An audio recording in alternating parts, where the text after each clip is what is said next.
بسم الله الرحمن الرحيم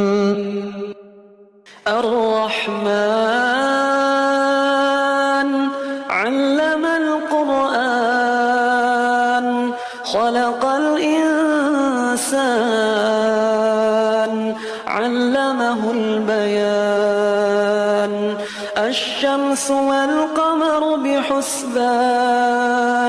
والنجم والشجر يسجدان